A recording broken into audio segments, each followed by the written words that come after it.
Hello, Tar Heel Nation. Welcome back to the UNC Hoops Talk podcast. It is officially tournament time, March Madness, and now we mean the real tournament. The teams have been selected by the time I podcast this, and we know where UNC's going, who they're playing. But this podcast we're going to devote to the ACC Tournament. I'm actually going to podcast again right after this. So if you're watching live on YouTube, which you can do, you can watch them both, and I'll be right back after this one on another one. If you're listening on the podcast app, possibly by the time you're listening to this, if you're not listening right away, they're both in your podcast feed. And enjoy. You can pick which one, or hopefully listen to both of them and give your feedback as well. Before we do jump into recapping the ACC tournament, I wanted to throw out there again, if you've been enjoying the podcast, if you like it enough to support it, patreon.com/UNC Hoops Talk is where you can do that. There's a link in the description for that. And I also wanted to throw out there the tournament challenge for this podcast for podcast listeners is up. It's on ESPN.com, their bracket challenge.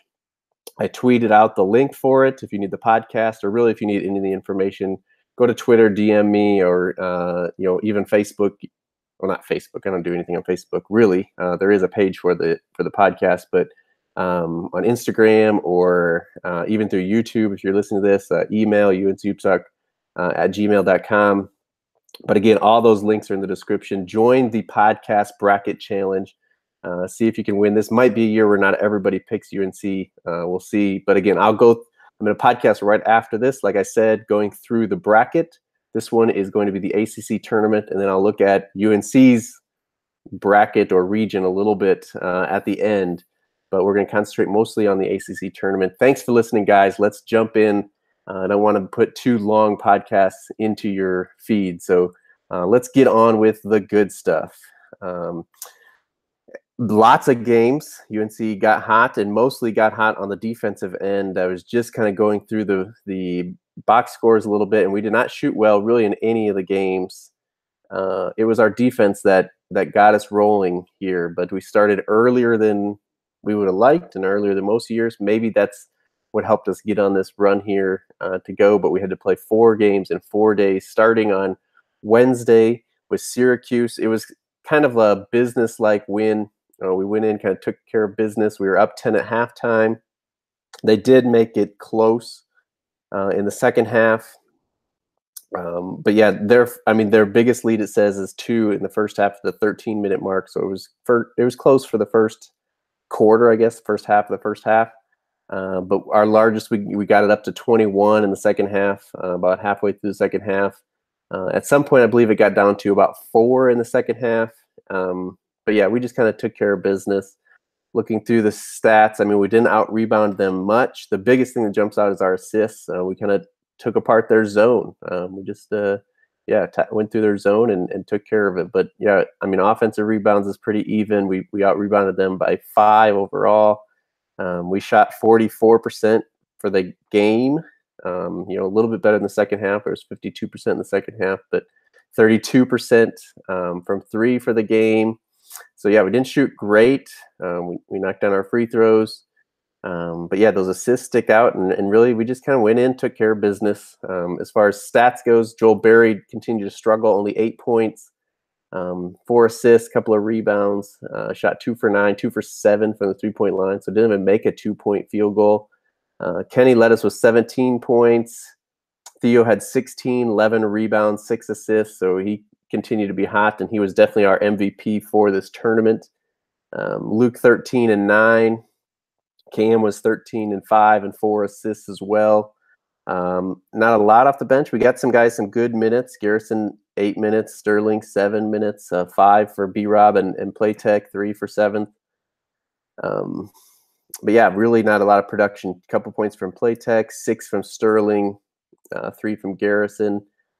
And like I said, we just kind of took care of business. We moved on, and so I'm not going to spend a lot of time here on this one. We did follow up their 2 big guys. They played essentially 6 guys. They had a guy playing 39 minutes, 38 minutes, 37 minutes, and then their center played 15 because of foul trouble. Guy off the bench, their big guy, played 22 minutes. Both of those guys fouled out. Then they had another guy with 5, and then some with 1 came at the end there. So yeah, we took care of their big guys, and then we really just took care of business, and that's about all we need to say about Syracuse. We moved on Thursday to play Miami, the revenge for senior night. And again, we went in. We did not start this game off well. This is the game we got down 14-0 before we scored. Of course, no timeout by Roy. We kind of expected. I don't know. People still get mad at him for it, but he's not going to take the timeout. But whatever. He did do the hockey sub where he took out all 5 starters, threw in 5 new guys, and you didn't know where the point. It was Seventh Woods, Andrew Platek, Brandon Robinson, Garrison Brooks, and Sterling Manley. I believe those 5. Yeah, I'm pretty sure. And it's like, I mean, where do we get points from? Like, Seventh hasn't shown anything. Platek hasn't been offensive. He hustles, and B-Rob's hit a couple of threes here and there. And then, yeah, our big guys have been but they hustled. Our Seventh had a good drive to the rim. I think he got fouled on. I don't think he scored. He maybe did. He did score a field goal. So maybe that was when he got the field goal. It might have been an and 1, actually. He had a nice push ahead, fast break to Sterling's dunk. And they just, hustled, got his points, got back to, I think, 7 or something. Starters came back in. They were rejuvenated. And we still had all of our starters over 30 minutes. None of the bench players played double figures. Brooks was the closest with 9 minutes. B-Rob with 8 minutes. But got it rolling again. Again, didn't shoot well. We were 41% for the game. 50% in the second half, shot 24% from 3. Again, just started really bad, 2 for 15 in the first half, and then ended up 4 for 10 in the second half. But knocked down free throws at a 78% rate. But again, it was our defense. We held them to 37%, 31% from 3. Out rebounded them by 11. Not a huge thing. 17-12 on offensive rebounds. Again, 19 assists to just 11 for them. Only 8 turnovers. So that's really where it comes into play. But it was weird too. We actually led at the half by 1, but we closed the half well. We scored, we held them, and then Cam got a half court heave, and he actually got fouled on it. We were down 2. Got fouled, obviously, a 3-pointer from half court. Knocked down all 3 free throws to go into the half, up by 1. And their largest lead was 14. Which was 14-0. It took us. It says 12:58. So at the 13-minute mark, it took us 7 minutes before we scored. They had 14, and then from there we just chipped away. We went away, and then a lot of the second half we just kind of, I don't know what it was, about 8 to 12 point lead or something like that, and then we ended up actually winning by 17 in this game, 82-65, and our largest lead was right there at the end of the game. And yeah, I mean, that was the game, really. We got the revenge we wanted. Again, we didn't shoot the ball well. It was all defensively in this game, and really in this tournament, as I've said. Theo led us again, 25 points, 11 rebounds, 3 assists, did have 4 turnovers. And then Luke struggled mightily in this one, 2 points, did give us 13 rebounds, so it wasn't like he was doing anything, but 1 for 15 shooting, 0 for 5 from 3. So obviously hurt his 3-point his shooting percentage, but and also his points per game, where it was said that Joel and Luke were the first teammates for North Carolina to average over 17 since Michael Jordan and Sam Perkins. Pretty sure it wasn't James Worthy. It was Sam Perkins the year after the championship, or maybe even 2 years after the championship. But now Joel's, a couple of bad games. He might be below 17, and Luke as well with that game. Joel still struggled, 1 for 6 from 3, 4 for 14 overall from the field, 11 points. Cam Johnson, 13.7 rebounds. Kenny, 11 and 5. And again, it's that balance. I like that balance. We got 5 from Brooks off the bench. We got 4 from Manley off the bench, 3 from Seventh, 3 from B-Rob, and a couple here and there from other guys, but pretty balanced, especially amongst our starters there. And obviously Luke needs to be doing better, but we pick it up. It was really Theo replacing Luke's production there in this game. And we live to play another day. And last podcast I had said how I felt like, maybe we should almost lose, not on purpose, of course, and I'm not going to cheer for it, but lose to Miami, or it's okay if we lose to Miami, or hopefully if Notre Dame gets past Duke, we lose to Notre Dame and get the rest. But as we talk about the bracket here, it helped us mightily to get on this run, and this brings us to the third round of Duke, North Carolina on Friday night. Of course, yeah, we had all the late nights, and I am Central Time, so it's not as bad as all the North Carolina residents watching the game at 9 Eastern and really 9:30 Eastern. So it's almost midnight, or probably midnight when it ends. But yeah, another matchup with Duke. And really people were saying if Duke wins the tournament, they're going to be a 1 seed. They're saying if North Carolina wins the tournament, maybe a 1 seed, but more than likely just the top 2 seed. But really what we're playing here is for what 2 seed goes to Charlotte. And the Tar Heels are 11-0 in Charlotte, 31-1 or something like that in the state of North Carolina for the tournament. So big, especially for this team to be playing closer to home, I think. But yeah, we came out and got up to a lead. Let's see, I was looking at it, and we led for 38 minutes and 25 seconds. Duke led for 31 seconds, and the game was tied for a minute. So really, I mean, we controlled the game. They obviously made their runs. Their largest lead was by 1, and that was a minute into the game. And from there, we took control of it, up by 5 at half, 36-31. Obviously, a little bit lower scoring than we want, so we're playing a little bit more at their pace, playing that zone. But we got up to 5, and then our largest lead was 16 with 5 minutes left in the game. And then from there, we kind of, while we were holding the ball and trying to run out the clock a little bit, and it helped getting offensive rebounds to run out a little bit, but we were just not aggressive and allowed their comeback to only, I mean, obviously if we're up by, what did I just say? Up by 16 with 5.5 minutes left, and only win by 5. Obviously they're doing something, and they weren't necessarily making just a bunch of threes, but we weren't aggressive and not scoring, and then they were scoring, and it got a little nerve-wracking there, but Theo hit some, and plus we had some turnovers. They started pressuring, trapping. We had just made some dumb plays, but really we only ended up with 13 turnovers. So it wasn't the story of the game as our turnovers. Really, it's their turnovers. They had 18 turnovers in the game, and I saw we had 21 points off of turnovers. So we outscored them in the paint as well, 34-32, which again, with these lineups, shouldn't happen. I mean, you think about last year when we had Kennedy and Isaiah and Tony Bradley, and we would just dominate in the paint, and they would hit perimeter shots and drive and dish, and that stay close that way or beat us that way.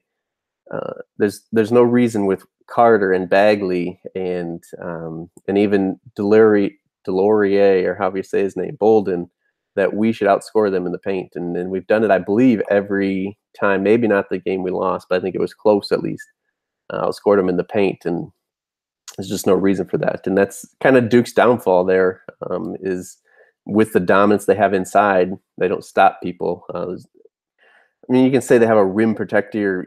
The length has bothered us. Remember this when we did play in Cameron, those, instead of getting to the rim, getting fouled, anything like that, we were pulling up short and then leaving the shot short. Luke was shooting bad, the middle of the zone. Theo was not hitting from the middle of the zone. So I mean, it bothers people, but you're not necessarily thinking shot blockers and stuff like that. And obviously defense has not been Duke's forte. And I know some of the metrics people have tweeted out and stuff of what their ranking is defensively, and I just don't buy it, because they slow down the pace and it makes the defense better than what it is. And the same, it can be safe for Virginia, but their defense is actually good. They're manning up, and they're just not letting you score, and they just are trying to be efficient on offense and not necessarily slowing down the game.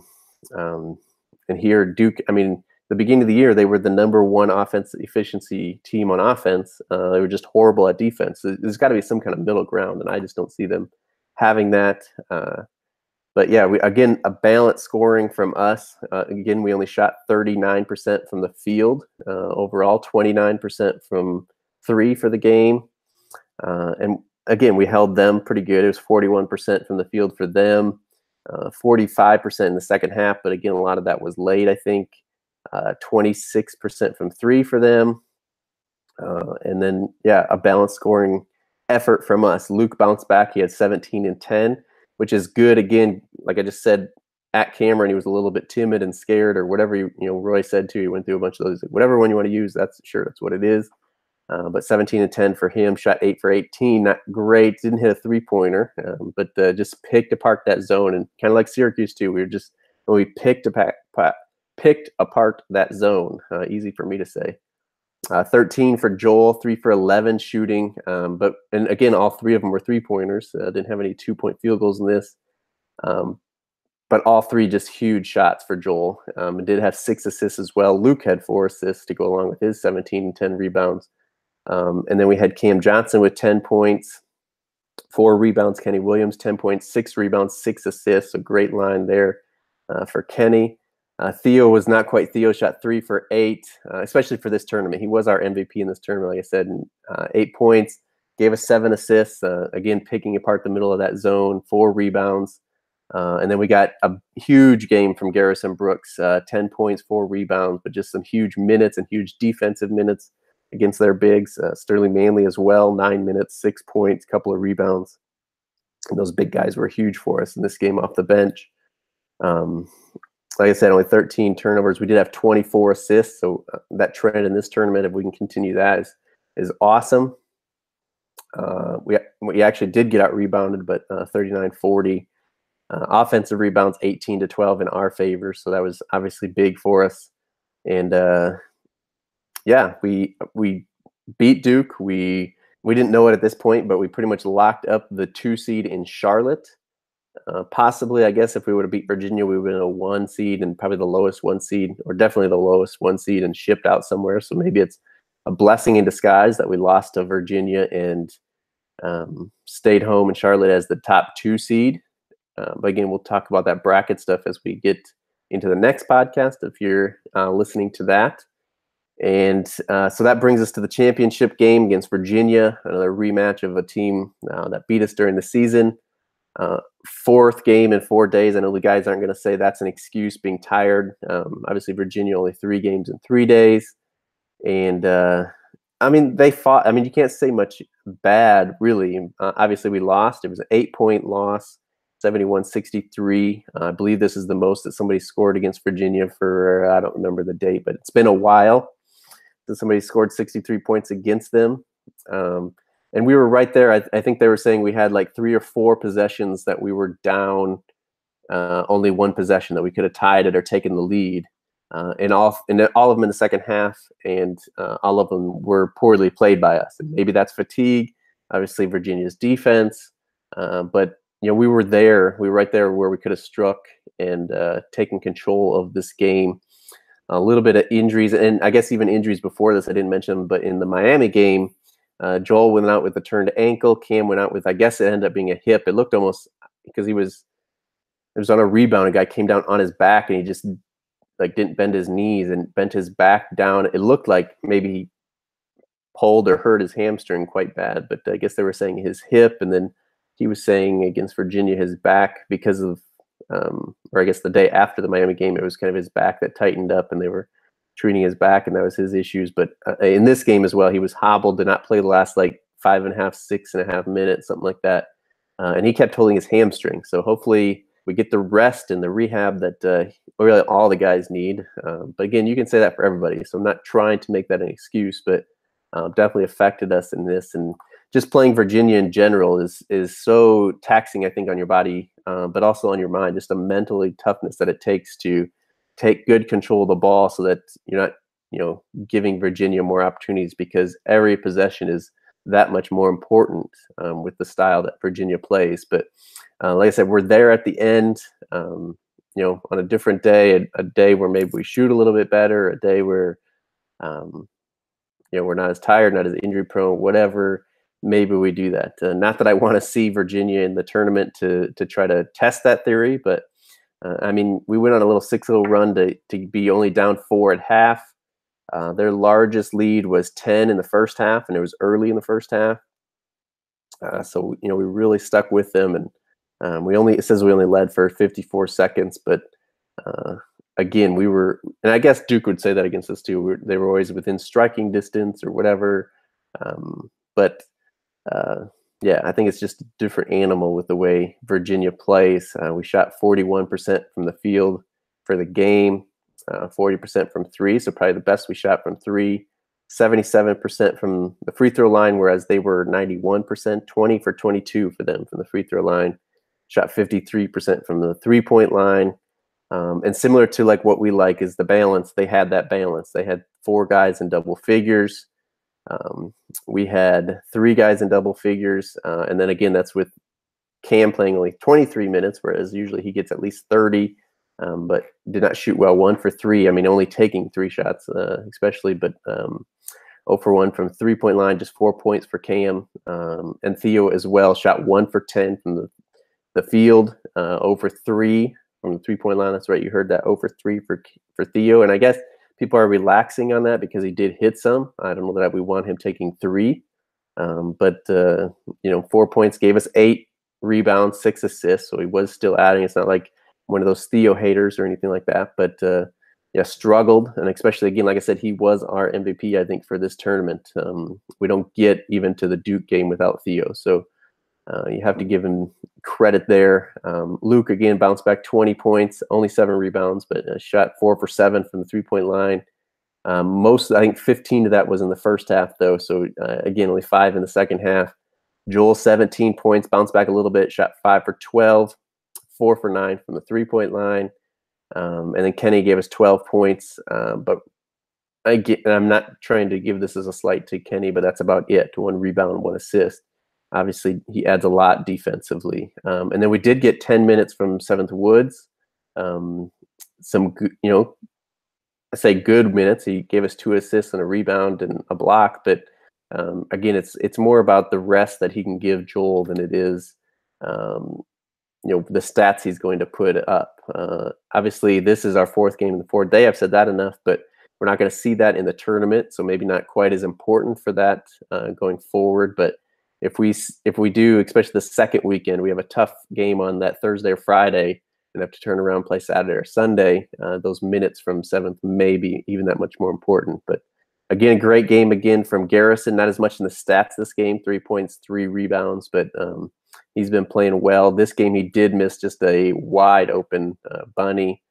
But other than that, to like the production and the progress that Brooks is making. B-Rob gave us 10 minutes, 3 points, a couple of rebounds and assists. And then even Playtech gave us 6 minutes, not a lot of stats. But maybe that's because of, again, how many games we had played consecutively and people beat up and stuff like that. But just like the competitiveness the guys are showing, like this little run here going into the tournament. I've said on the podcast before how much I really don't care that much. Obviously, we get to the championship, we might as well win it. We got to play Virginia one way or the other. We might as well beat them.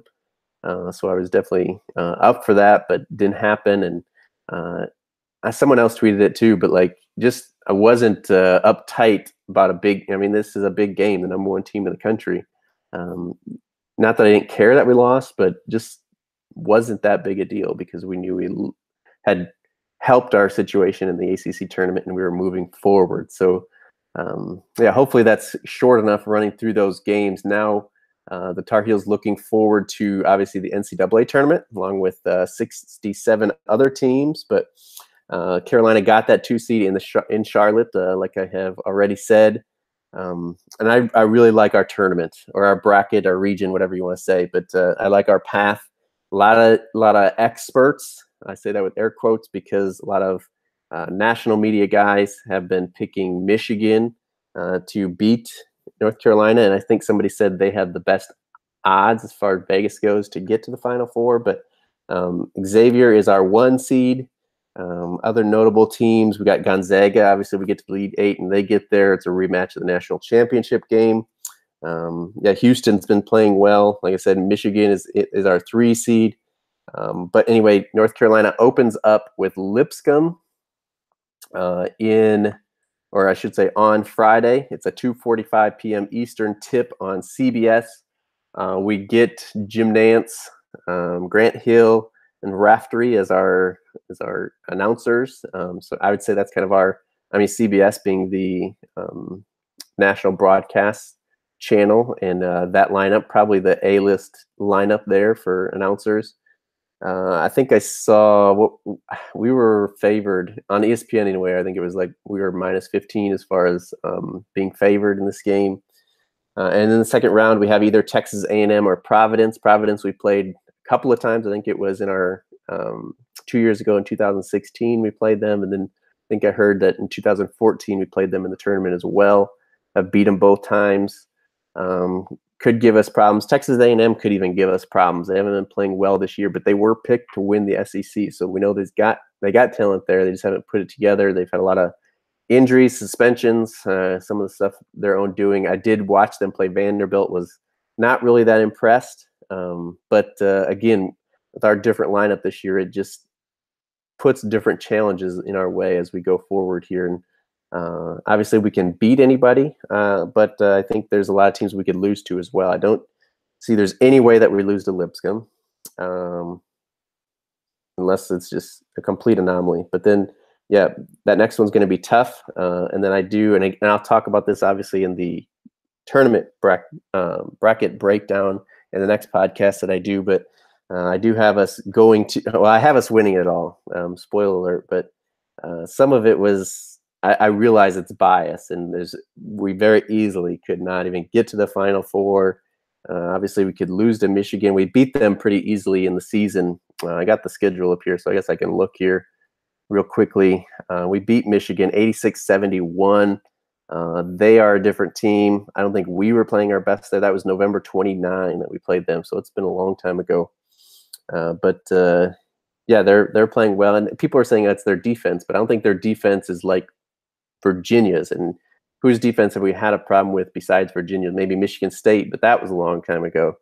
We were a different team then. So yeah, it doesn't worry me. Michigan just doesn't. When they won the Big Ten, everybody was like, "Oh, Michigan's so hot, they're on a run." But I don't think that's 2 weeks ago that they had played. They had an entire week off this last week, and then now almost a full week until we play Friday again. I don't think you can say that they're a hot team going in when they've had almost 2 weeks off. So obviously they'll be more rested than us, but I think we'll have enough rest, and confident in Joel and Theo and stuff like this. And really that's a second weekend game, so I guess they don't have as much rest because it's going to be the same amount of rest that we play them in the round of 16 if we get there. And then I do have us playing the Zags. I don't really want to see the Zags because I think they'd be more amped up than us for that game. But I do have us, the Zags being Xavier. Obviously, we could also see Xavier in that game. And yeah, the 1 seed, they've had a good season and stuff. But really, nobody in this bracket, I mean, the Zags probably scare me the most, and it's more of a revenge factor than anything else. So I do like our bracket. Like I said, I'll break it down more in the next podcast. I didn't want this to go too long, so hopefully it hasn't. Very quickly, I did say I would answer questions or comments like I've been doing. Looks like we only got one. So Don Juan says, we went toe-to-toe with the #1 team in the nation. We'll be fine. So yeah, it's kind of like what I was trying to say. We were competitive with them. We hung with them.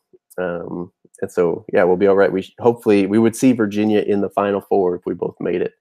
And obviously there would be a lot of talk about Tony Bennett's first Final Four, and none of those guys have been there. We have guys.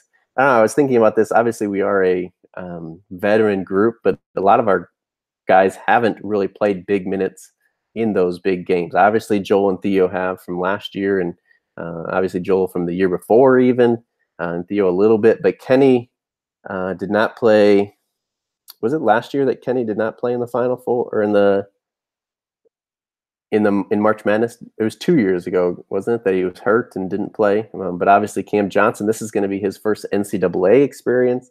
Obviously our freshman, first NCAA experience. Luke obviously hit the huge shot against Kentucky, so we know he's capable, but he still wasn't getting a ton of minutes. I think Roy said he didn't score like in the, I don't know if it was Final Four or championship game, so it wasn't like he was giving us huge minutes. He hit the big shot, so we know he's capable, but not played the big minutes in those games. So we're not as experienced as what I guess we get credit for, but with Joel and Theo, we do have a ton of experience, and We know with Luke, it's a guy that can get it done, and defense travels, so Kenny will be okay, and stuff like that. So yeah, it'll be interesting. Again, I'm going to talk about the bracket here in a minute on the next podcast, but I hate my bracket the way it is, and I'm just going to kind of go with it. I think, I don't know, we'll see what kind of changes I take between now and Thursday when the game officially start, even though the playing games are Tuesday, Thursday. But I do want to, if you are still with me on this podcast here, I thank you for that. I hope you'll come right back for the bracket podcast. And yeah, until next time, go Heels.